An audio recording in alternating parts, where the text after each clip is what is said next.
Account record anyway bill chapter 10।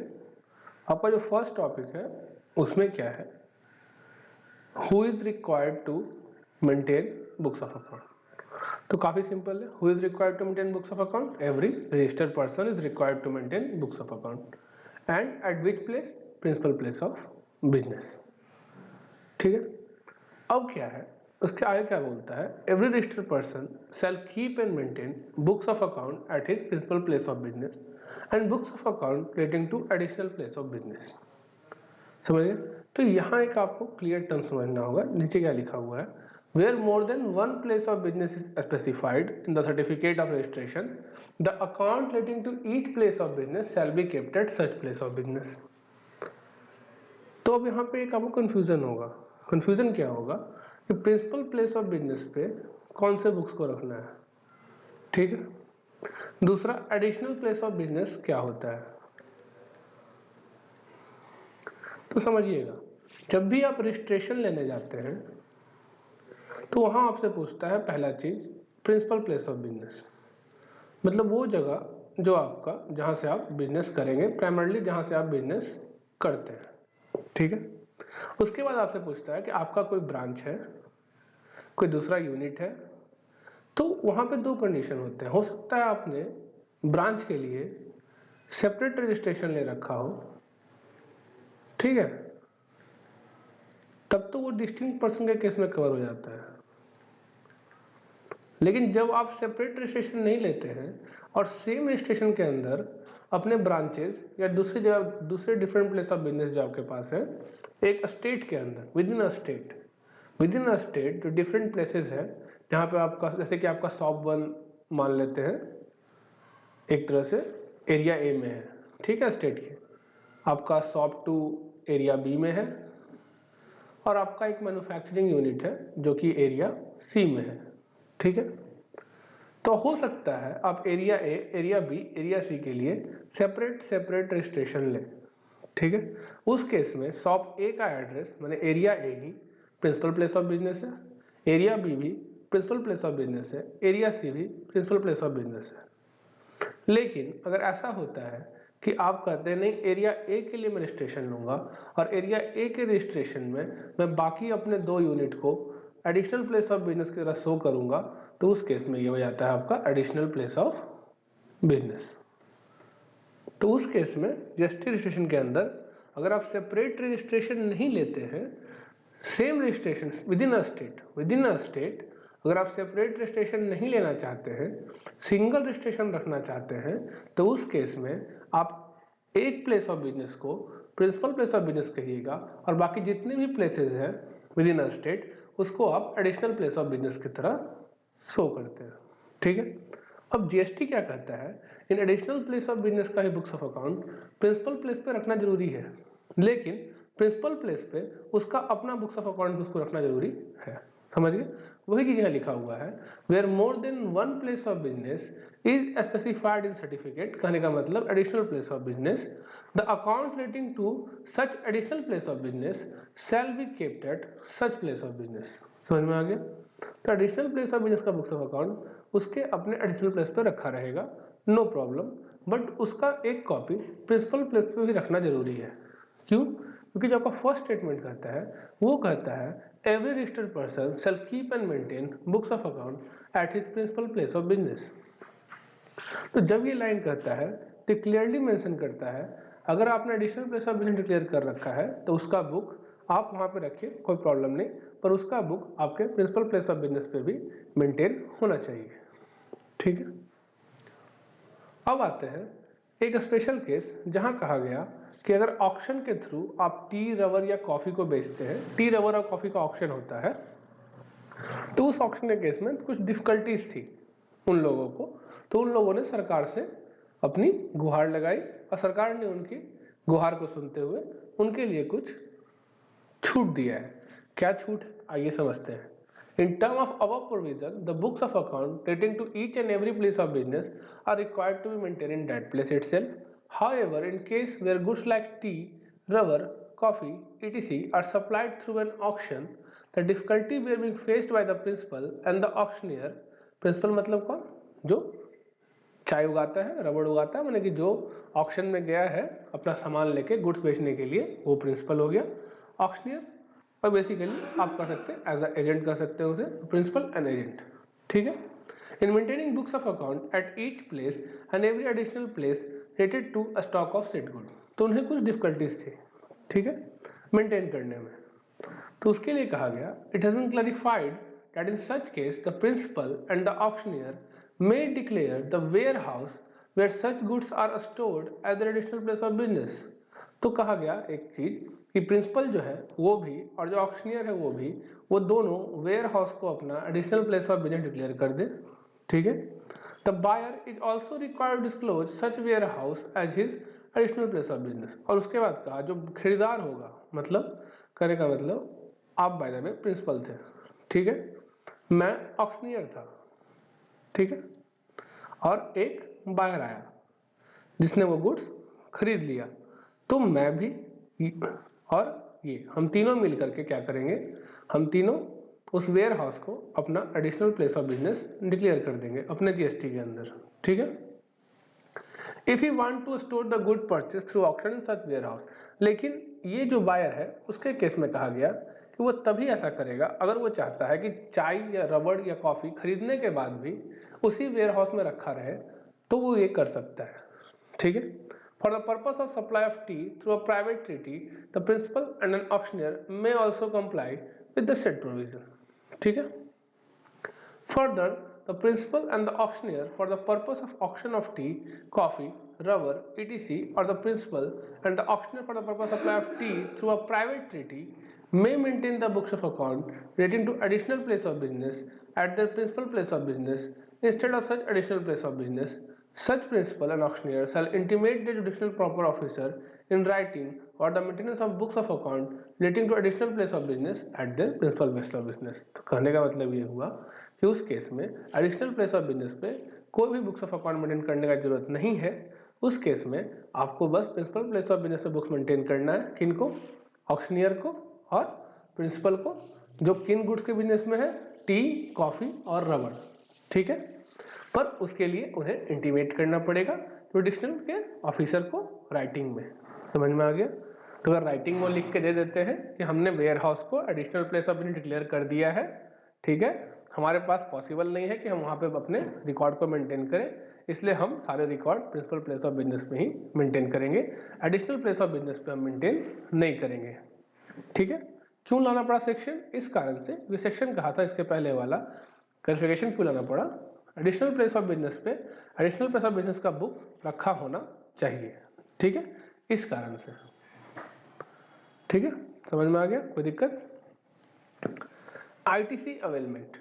It is further clarified that the principal and the auctioneer for the purpose of auction tea, coffee, rubber, or the principal and the auctioneer for the purpose of supply of tea through private treaty, ठीक है, दोनों case है, through auction और through private treaty. मतलब private क्या होता है, दो जहां पर ऑक्शन ना हो, नीलामी ना हो, मैं और आप अपने में ट्रीटी करके, मतलब एज अ कॉन्ट्रैक्ट और एग्रीमेंट जो भी हो, जैसे भी हो, अपने में डील हो जाए, ऑक्शन नहीं हो रहा कि एक आदमी बोल रहा है 100 रुपये, एक आदमी बोल रहा है 200 रुपये, एक बोल रहा है 250 रुपये, ठीक है।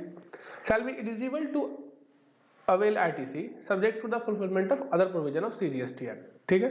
वो तो ITC का जो जैसा है वो चलता रहेगा, उसमें कोई दिक्कत नहीं, ITC अवेल कर सकता है ऑक्शनियर अपने सर्विस के लिए, ठीक है, प्रिंसिपल अपने गुड्स के लिए, जैसा जो केस होगा अपना वो अवेल कर सकते हैं, ठीक है। Unless proved otherwise, if any document, register or any books of account belonging to a registered person are found at any premises, अगर कोई बुक्स ऑफ अकाउंट ऐसे प्रीमिसेस में मिला जो सर्टिफिकेट में मेंशन नहीं था, तो माना जाएगा presumed to be maintained by said registered person, ठीक है, जब तक कि आप गलत प्रूव ना कर दे, अनलेस प्रूव्ड अदरवाइज, ठीक है। अगर कोई डॉक्यूमेंट या रजिस्टर या books of account registered person का किसी और जगह पाया गया, ऐसी जगह सर्टिफिकेट में मेंशन नहीं था, मतलब ना प्रिंसिपल प्लेस ऑफ बिजनेस था ना एडिशनल प्लेस ऑफ बिजनेस था, ठीक है, तो प्रिज्यूम किया जाएगा कि रजिस्टर मेंटेन था, काम खत्म, ठीक है, जब तक कि अनलेस प्रूव्ड अदरवाइज, समझ में आ गया। मतलब ये प्रूव ना कर दिया जाए कि नहीं आपने बुक्स नहीं मेंटेन किया, जब तक ये प्रूव ना कर दिया जाए तब तक ये माना जाएगा कि आपने बुक्स मेंटेन किया था, भले ही वो रजिस्टर्ड प्लेस ऑफ बिजनेस पे नहीं रखा हुआ था। ठीक है। अब कौन से बुक्स ऑफ अकाउंट आपको मेंटेन करना जरूरी है, तो कहा गया एक रजिस्टर्ड पर्सन को कम से कम ये अकाउंट्स ऑफ बुक्स मेंटेन करना जरूरी है। कौन सा? प्रोडक्शन और मैन्युफैक्चर ऑफ गुड, ये मैन्युफैक्चर के लिए है। अगर कोई मैन्युफैक्चरर नहीं है, ट्रेडर है, होलसेलर है, तो उसे ये रिकॉर्ड रखने का कोई जरूरत नहीं है। ठीक है। Inward and outward supply of goods और सर्विसेज और बोथ, जो आपका इनवर्ड मतलब जो आपने परचेस किया, परचेस रिकॉर्ड। ठीक है। आउटवर्ड मतलब सेल रिकॉर्ड। समझ में आ गया? स्टॉक्स फीफो मेथड पे या फिर वेटेड एवरेज, जो भी फॉलो होता है आपका। इनपुट टैक्स क्रेडिट आईटीसी आपने जो अवेल किया, आउटपुट टैक्स जो आपने पे किया या पे करना है, या other particular as may be prescribed. ठीक है। The commissioner may notify a class of taxable person to maintain additional account. तो आपने जो ऊपर दिखा ये मिनिमम रिक्वायरमेंट है, ये कम से कम मेंटेन करना है, पर कमिश्नर चाहे तो सर्टेन क्लास ऑफ पर्सन के लिए, टैक्सेबल पर्सन के लिए कर सकता है एडिशनल अकाउंट और डॉक्यूमेंट मेंटेन करने के लिए। ठीक है। और कमिश्नर चाहे, ठीक है, तो सर्टेन क्लास ऑफ पर्सन के लिए ये भी कर सकता है, not in position to keep and maintain account in according with the provision of this section, he may for reason to be recorded in writing permit such class of taxable person to maintain account in such manner as may be prescribed. ठीक है। तो where the commissioner considered that any class of taxable person is not in a position, माने वो इस हालात में नहीं है कि कीप और मेंटेन कर सके रिकॉर्ड या बुक्स ऑफ अकाउंट को। ठीक है। इस प्रोविजन के अकॉर्डिंग, तो वो फॉर अ रीजन रिकॉर्डेड में, रीजन किस रीजन के कारण वो मेंटेन नहीं कर पा रहा, ऐसा क्या हालात है कि वो ये सर्टेन बुक्स ऑफ अकाउंट जो हमने ऊपर पढ़ा वो मेंटेन नहीं कर सकता, अगर लिखित में रीजन के साथ चाहे तो कमिश्नर उसे परमिट कर सकता है कि आप ये कम से कम मेंटेन करिए। ठीक है।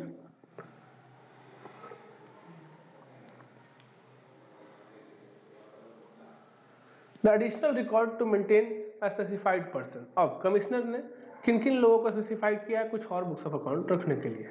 ठीक है। तो अभी जब हमने ऊपर पढ़ा 35(1), ठीक है, addition to the particular mention section 35(1), the rules are also provided a registered person is required to maintain a true and correct account of. ठीक है। क्या समझिएगा, एडिशनल रिकॉर्ड मतलब इनके अलावा भी आपको मेंटेन करना पड़ सकता है। वो क्या है? एक रजिस्टर्ड पर्सन के लिए सबसे पहले बात किया गया, रूल्स के अंदर कहा गया, रूल्स के अंदर। ठीक है। Addition to particular mention 35(1), the rule के अंदर कहा गया ये चीजें और मेंटेन करनी है। क्या? The goods service imported and exported. ठीक है। The goods and service imported and exported, नहीं समझेगा? द गुड्स और सर्विस इंपोर्टेड और एक्सपोर्टेड। ठीक है। मतलब आपने ऊपर में क्या रिकॉर्ड किया था? आउटवर्ड और इनवर्ड। ठीक है। उसमें कहा गया जो चीज इंपोर्ट हुआ, एक्सपोर्ट हुआ, उसमें बताओ, नहीं समझे? उस रिकॉर्ड में जो आपका आउटवर्ड या इनवर्ड सेल का रिकॉर्ड था, इनवर्ड के रिकॉर्ड में बताइए आपने क्या इंपोर्ट किया। ठीक है। और आउटवर्ड रिकॉर्ड में बताइए आपने कितना एक्सपोर्ट किया। ठीक है। और इंपोर्ट और एक्सपोर्ट को दो हिस्सों में और बांटिए, कितना गुड्स इंपोर्ट किया, कितना सर्विस इंपोर्ट किया, कितना गुड्स एक्सपोर्ट किया और कितना सर्विस एक्सपोर्ट किया। समझ में आ गया? उसके बाद कहा गया supplies attracting payment of tax on reverse charge, इसके लिए भी आपको रिकॉर्ड मेंटेन करना है along with relevant document including invoices, bill of supply, delivery challan, credit note, debit note, receipt voucher, payment voucher, refund voucher. ये सारी चीजें हम लोग पढ़ चुके हैं इसके पहले वाले चैप्टर में। Credit note, debit note, receipt voucher, payment voucher, refund voucher, delivery challan, bill of supply, ठीक है, invoices. Separate account of advance received, paid, adjustment made, advance के लिए भी आपको रिकॉर्ड मेंटेन करना है। ठीक है। Particular of names and complete address of supplies from whom he has received the goods or service chargeable to tax under the act। ठीक है।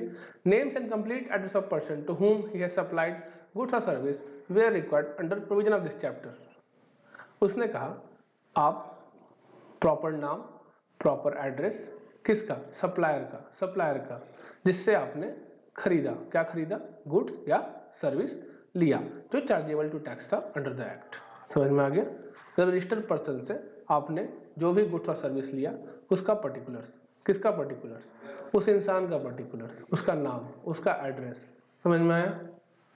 Name and complete address of person to whom he has supplied, जिसको आपने supply किया, मतलब अपने recipient का नाम, address, ठीक है, where required under the provision of this chapter, जहां पे रिक्वायर्ड है। Particulars of the complete address of the premises where goods are stored, अगर आपने गुड्स कहीं और स्टोर कर रखा है तो उसका पूरा detail, including good store during transit, transit के दौरान कहाँ रहता है, along with the particular of the stock stored therein. समझ में आ गया। अब आप कहिएगा इतना कौन करता है, तो इतना कोई नहीं करता है, ठीक है। ये सब पढ़ने के लिए प्रैक्टिकल लाइफ में इतना फॉलो कर पाना 20 लाख के टर्नओवर वाले इंसान के लिए पॉसिबल नहीं है, ठीक है। ये जो 20 लाख का टर्नओवर है रजिस्ट्रेशन के लिए, इस इंसान के लिए इतना पर्टिकुलर मेंटेन करना पॉसिबल नहीं है। 20 लाख रुपए से मेंटेन करने में लग जाएगा, ठीक है। तो भाई क्योंकि पढ़ने का बात है और एग्जाम का बात है तो बस पढ़ते रहिए, ठीक है। However, if any taxable good are found to be stored at any place other than those so declared, मतलब जो डिक्लेयर्ड नहीं है पर कहीं और पाया गया, without the cover of any valid document, और आपके पास वैलिड डॉक्यूमेंट नहीं है, the proper officer shall determine the amount of tax payable on such good as if such good have been supplied by registered person. कहने का मतलब, अगर आपने रिकॉर्ड मेंटेन नहीं किया और आपका गुड्स कहीं और पाया गया जो आपने डिक्लेयर्ड नहीं किया था, तो उस केस में वो मान लेगा कि आपने गुड सप्लाई किया था। समझ में आया। और जब आपने गुड सप्लाई किया था तो उस पर क्या टैक्स लगना चाहिए वो आप पर चार्ज कर देगा। समझ में आ गया, कोई दिक्कत, मतलब कहने का डीम्ड सप्लाई मान लेगा, ठीक है। कब, अगर उससे गुड्स कहीं और पड़ा हुआ पाया गया जिस जगह को आपने डिक्लेयर नहीं किया था, ठीक है। अगर प्रॉपर रिकॉर्ड वहां पे अवेलेबल नहीं है, क्यों बोला, आपने डिक्लेयर नहीं किया, साथ ही साथ वैलिड डॉक्यूमेंट नहीं था, ठीक है, मतलब इनवॉइसेस है साथ में, जैसे कि आपने एग्जांपल के तौर पे बता रहा हूँ, जैसे कि आपने गुड्स दिया ट्रांसपोर्ट करने के लिए, ठीक है, लेकिन आपने अपने रिकॉर्ड में मेंटेन नहीं किया कि ट्रांसपोर्टर कौन था, कहाँ पे गुड्स रखा हुआ है, किसके पास रखा हुआ है, कौन सा प्लेस है, ठीक है। और उस ट्रांसपोर्टर के यहाँ किसी कारणवश जीएसटी डिपार्टमेंट ने छानबीन के लिए विजिट किया और उसे आपका गुड्स मिला, तो उस गुड्स को वो मान लिया कि आपने उसे सप्लाई किया था। कब, अगर उसमें प्रॉपर डॉक्यूमेंट नहीं है, अगर उसमें इनवॉइसेस चिपका हुआ है, डिटेल भरा हुआ है, तो भी काम चल जाएगा, कोई दिक्कत नहीं है, ठीक है।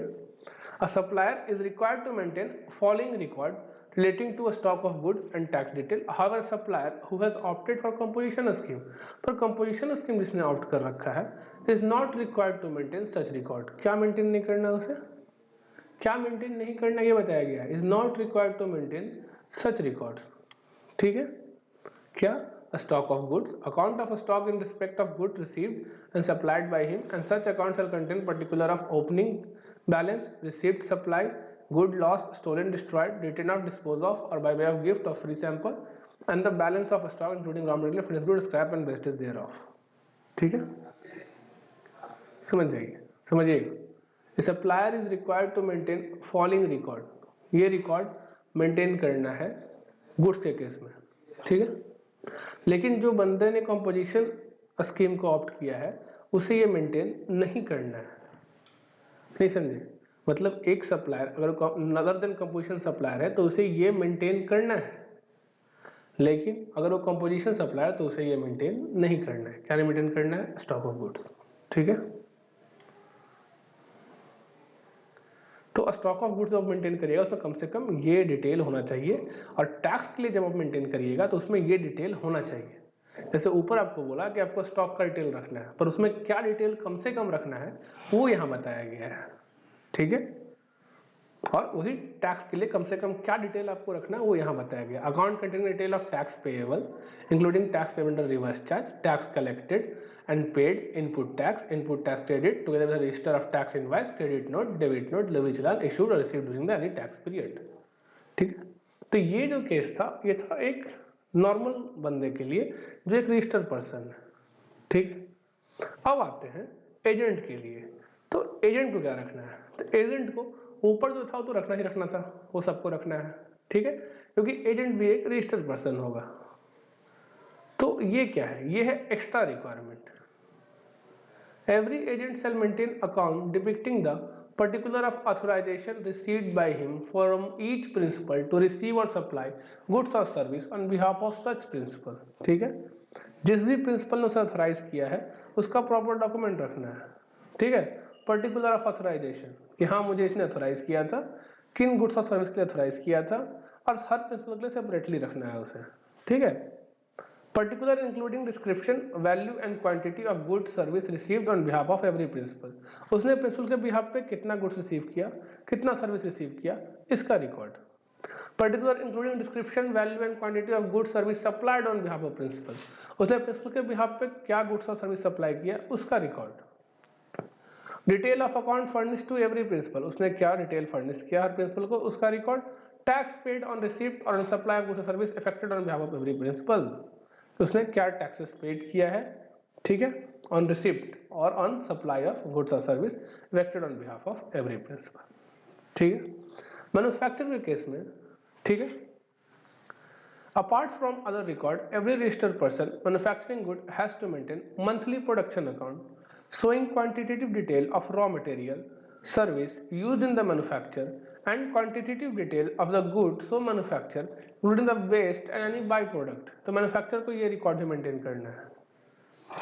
ठीक है, कि कितना रॉ मटेरियल यूज हुआ, कितना सर्विस यूज हुआ, बाय प्रोडक्ट क्या निकला, वेस्ट क्या निकला, फाइनल आउटपुट क्या निकला, मतलब बेसिकली कॉस्ट रिकॉर्ड मेंटेन करना है। ठीक है, सर्विस प्रोवाइडर को क्या करना है, सर्विस प्रोवाइडर को every registered person supplying service has to additionally maintain, ध्यान रखिए एडिशनली मेंटेन, एडिशनली है, ये एक्स्ट्रा मेंटेनेंस है इन लोग पे, एक्स्ट्रा लायबिलिटी है बुक्स ऑफ अकाउंट के रिस्पेक्ट में।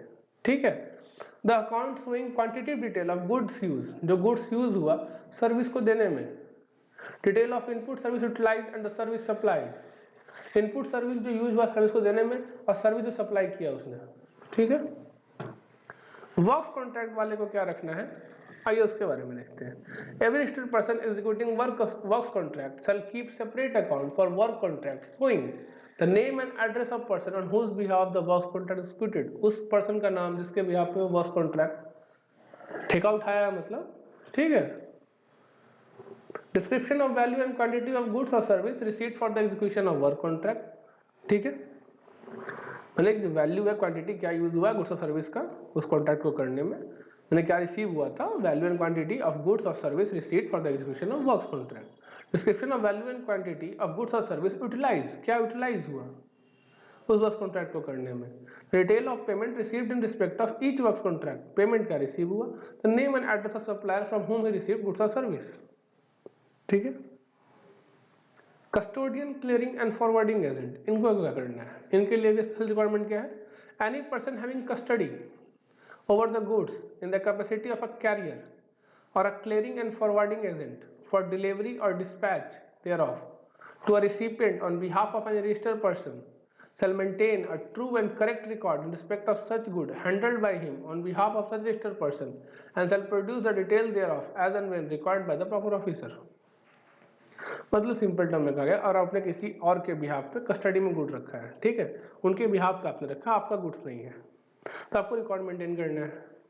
ठीक है, क्या रिकॉर्ड मेंटेन करना है कि किनके बिहाफ पे आपने रखा है। ठीक है, क्या गुड्स है, क्या चार्जेस है, क्या वैल्यू है, वही सेम चीज, मैंने ऐसा कुछ आपको एक्स्ट्रा करने नहीं कर रहा, वो सिंपली जो रिकॉर्ड आप मेंटेन करते हैं वही चीज मेंटेन करने का है। ठीक है, owner operator of warehouse, गोदाम एंड ट्रांसपोर्टर, ये क्या करेंगे, इनके लिए कहा गया every owner operator of warehouse और गोदाम or any other place used for storage of goods and every transporter irrespective of whether he is a registered person or not, वो registered हो चाहे नहीं, यहाँ ध्यान दीजिएगा। तो owner operator of a warehouse के ऑपरेटर के लिए या गोडाउन का ऑपरेटर या ट्रांसपोर्टर को कहा गया आप रजिस्टर्ड हो चाहे ना हो, आपको मेंटेन करना है record of the consignee and other relevant detail of good in such manner as may be prescribed. ठीक है, तो आप रजिस्टर हो चाहे नहीं हो फिर भी आपको मेंटेन करना है। तो ध्यान रखिएगा, एमसीक्यू बन सकता है क्या बुक्स ऑफ अकाउंट ट्रांसपोर्टर को, मैंने सॉरी ऑनर या ऑपरेटर ऑफ वेयर हाउस या गोदाम और ट्रांसपोर्टर, ठीक है, और ट्रांसपोर्टर अलग हो गया, और ये एक इंसान हुआ पर्सन 1 और ये पर्सन 2, इन दोनों को बुक्स ऑफ अकाउंट मेंटेन करना है भले रजिस्टर्ड हो चाहे ना हो। ठीक है,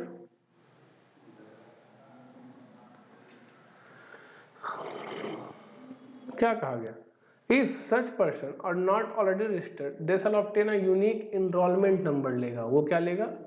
unique enrolment number by applying electronically form GST or ENR 01 at GST common portal.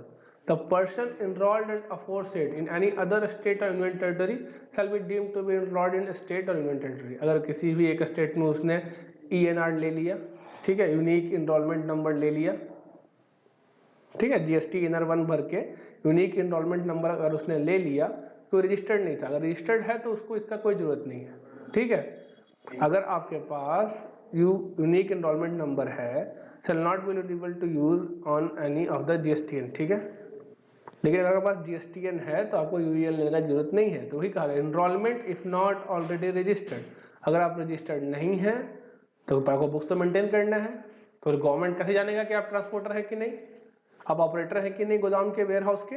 तो कहा गया कि भले आप रजिस्टर्ड नहीं हो, इसलिए आप क्या करिए, यूनिक एनरोलमेंट नंबर लीजिए ताकि आपका डाटा मेरे पास रहे, और उसके लिए फॉर्म है फॉर्म GST ENR 01।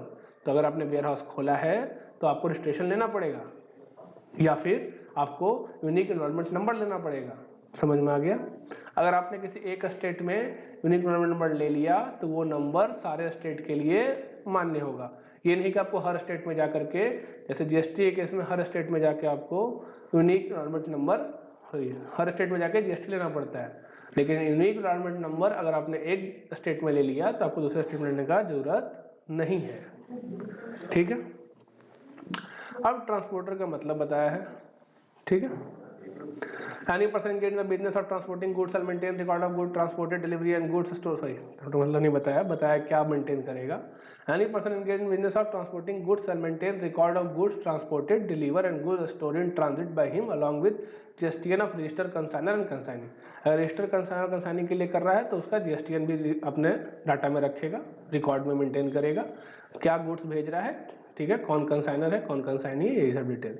अगर आप वेयर हाउस के ऑपरेटर है तो आपको मेंटेन करना, every owner operator of warehouse और godown shall maintain books of account with respect to the period for which particular good remain in the warehouse, including the particular relating to dispatch, movement, receipt and disposal of such good. The owner or the operator of godown shall store the good in such manner that they can be identified item wise and owner wise and shall facilitate any physical verification or inspection by the proper officer। समझ में आ गया? ऐसा क्यों कहा गया, सवाल आता है। तो बहुत से लोग क्या होता है ना, गुड्स अपने पास नहीं रख करके ऑपरेटर के पास रख देंगे, ठीक है, या वेयर हाउस के पास, मैंने वेयर हाउस या गोदाम में रख देते हैं। अब GST डिपार्टमेंट को तो नहीं पता, वो अगर चेक करने आएगा तो मेरे यहाँ चेक करने आएगा, पहले मेरे यहाँ चेक करने आया, मैं पूरा खुश क्योंकि मैंने यहाँ पे तो गुड्स रखा नहीं, ठीक है, और मैंने रखा इसके पास और ये रजिस्टर था नहीं, जिसके बारे में इसको पता नहीं GST डिपार्टमेंट को। तो इसलिए GST डिपार्टमेंट ने कहा कि अगर कोई ट्रांसपोर्टर है या वेयर हाउस गोदाम का ऑनर है तो वो भले रजिस्टर्ड ना हो फिर भी बुक्स मेंटेन करेगा और उसके लिए वो यूनिक इनरोलमेंट नंबर लेगा। तो MCQ याद रखिएगा, यहाँ पे सबसे इंपॉर्टेंट MCQ आपका बन सकता है कि अगर ट्रांसपोर्टर या ऑनर ऑफ गोडाउन या वेयर हाउस रजिस्टर्ड नहीं है तो वो क्या लेगा, तो यूनिक एनरोलमेंट नंबर, किस फॉर्म के थ्रू, फॉर्म GST ENR 01, ठीक है। How the accounts and record will maintain, तो आप मैनुअली मेंटेन कर सकते हैं, नो प्रॉब्लम, ठीक है, शैल बी सीरियली नंबर्ड, ठीक है। दूसरा आप इलेक्ट्रॉनिकली मेंटेन कर सकते हैं, इलेक्ट्रॉनिकली मेंटेन करने में भी कोई दिक्कत नहीं है। Books of account include any electronic form of data stored on electronic device, the registered person may keep and maintain such account and other particular electronic form stored on any electronic device and record so maintain shall be authenticated by mean of digital signature, proper electronic backup of record shall be maintain, backup maintain करना है आपको। In the event of destruction of such record due to accident or natural cause, the information can be restored within a reasonable period of time. The registered person maintaining electronic record shall produce on demand, जब भी आपसे demand किया जाएगा को produce करना है। The relevant record document duly authenticated by him in hard copy or in any electronic readable format, ठीक है, या तो आप हार्ड कॉपी में प्रेजेंट करें या फिर आप इलेक्ट्रॉनिक मैंने PDF फॉर्मेट या जो भी एक्सेल फॉर्मेट जो भी रीडेबल हो, ऐसा नहीं कि आप भेज दीजिएगा जेसन फाइल, लो पढ़ते रहो जेसन फाइल, ठीक है, रीडेबल फॉर्मेट PDF में हो गया, वर्ड में हो गया, एक्सेल में हो गया, जो रीड कर सके इंसान, ऐसा नहीं कि जेसन में भेज दिए, ठीक है, वो रीड ही नहीं कर पा रहा, समझ में आ गया। Where the accounts and records are stored electronically by any registered person, he shall on demand provide the detail of such files, password जो भी है सब आपको देना है, explanation for codes used, क्यों ये कोड आपने यूज किया है, ठीक है, जैसे टैली के अंदर आपने कोड यूज किया है कुछ, तो ये क्यूड आपने क्यों यूज किया, यही सब चीज आपसे पूछ सकता है और आपको बताना है, ठीक है। अब आते हैं no entry to be erased over written. तो आप जो भी एंट्री करिएगा रजिस्टर में, अकाउंट्स में या डॉक्यूमेंट, वो इरेज नहीं होना चाहिए, ना ही ओवर रिटन होना चाहिए, ठीक है। All incorrect entries otherwise than those for clerical nature, और क्लरिकल नेचर है, गलती से गलती हो गया है, ठीक है, shall be scored out under attestation and thereafter correct entry shall be recorded, ठीक है। तो उसको आप स्कोर आउट कर दीजिएगा, मतलब कि बाहर निकाल दीजिएगा और अटेस्ट कर दीजिएगा हाँ ये गलती हो गया था, मतलब कोई सीनियर ऑफिसर उसे अटेस्ट कर दे आपकी कंपनी का कि हाँ ये गलती से एंट्री हुआ था। Where the register and other document are maintained electronically, a log of every entry edited deleted, log create होता है, ठीक है। तो आपका जो भी सॉफ्टवेयर यूज कर रहे हैं वो लॉग क्रिएट करना चाहिए, अगर लॉग क्रिएट नहीं कर रहा तो उस सॉफ्टवेयर को डिपार्टमेंट नहीं मानेगा, ठीक है, भले मानेगा, सब कुछ मानेगा, लेकिन यहाँ लिखने के लिए लिख दिया गया है, ठीक है। Account maintained by the registered person together with all the invoices, bill of supply, credit and debit note, delivery challan related to stock, delivery, inward supply and outward supply, shall be preserved for period of as per section 36। कब तक रखना है आगे पढ़ेंगे। Shall where such accounts and records maintained manually be kept at every related place of business, maintain the certificate of registration, and shall be accessible at every related place of business where such accounts and documents are maintained digitally. Every registered person shall on demand produce the books of account which he is required to maintain under any law for the time being in force। तो सारा बकवास खत्म हुआ। अगर आप नहीं maintain करते हैं बुक्स ऑफ अकाउंट तो क्या होगा, ठीक है, consequences of failure to maintain books of account। तो where the registered person failed to account for the goods or service in accordance with section 35(1), the proper officer will determine the amount of tax payable होगा on the goods or service or both that are not accounted for as if such goods or service or both have been supplied, deemed supply मान लेगा, ठीक है। बोला अरे आपने record maintain नहीं किया तो मैं ये मानता हूँ कि ये सारा गुड्स और सर्विस सप्लाई किया है आपने और इस पर ये टैक्स लगेगा, सेक्शन 73 और 74 के हिसाब से वो कंप्लायंस करेगा, ठीक है। Section 73, 74, 73 non fraud, 74 fraud cases, ठीक है। तो 73, 74 म्यूटेटिस मुटेंडिस, मतलब एज इट इज अप्लाई होगा इस केस में भी, ठीक है। अब कब तक मेंटेन करना है ये सवाल आता है, तो कम से कम 72 महीने तक, मतलब 6 साल, 6 ईयर। 6 ईयर कहां से, 31 दिसंबर से। Due date of furnishing of annual return, मतलब फॉलोइंग ईयर के 31 दिसंबर से, मतलब अगर 24-25 का माने तो 24-25 का आपको 31 दिसंबर 2025 से 72 महीने तक, मतलब 6 सालों तक आपको मेंटेन करना है, ठीक है। यहाँ पे आपका एमसीक्यू है। However, a registered person who is a party to an appeal, अगर आप किसी पार्टी या अपील में या रिवीजन में या एनी अदर प्रोसीडिंग कुछ चल रहा है अपील अथॉरिटी के पास, रिवीजनल अथॉरिटी के पास, अपीलेट ट्रिब्यूनल में, कोर्ट में, ठीक है, या तो आपने खुद फाइल किया, कमिश्नर ने फाइल किया है या इन्वेस्टिगेशन के अंदर है, ठीक है, तो उस केस में आपको बुक्स मेंटेन करना है, अदर रिकॉर्ड जो भी है वो मेंटेन करना है। वो अपील, रिवीजन, प्रोसीडिंग, इन्वेस्टिगेशन जब खत्म हो जाएगा वहां से for a period of 1 year after final disclosure. तो यहाँ भी आप ध्यान रखिएगा, अगर आपके केस में कोई केसेस है, मतलब आपके खिलाफ कोई कोर्ट में केस चल रहा है या अपील में है या अपील अथॉरिटी के पास है या कहीं भी है, तो उस केस में आपको बुक्स ऑफ अकाउंट 72 मंथ वाला नहीं कंप्लाई करना है। 72 मंथ वाला कंप्लाई तो करना है, ये ध्यान रखिएगा। हो सकता है कि आपका ऑर्डर चौथा साल कंप्लीट हो जाए, तो आप कहिएगा सर अब तो यहाँ से 1 साल तो बस 5 साल में बुक्स खत्म, नहीं 6 साल तो रखना ही रखना है।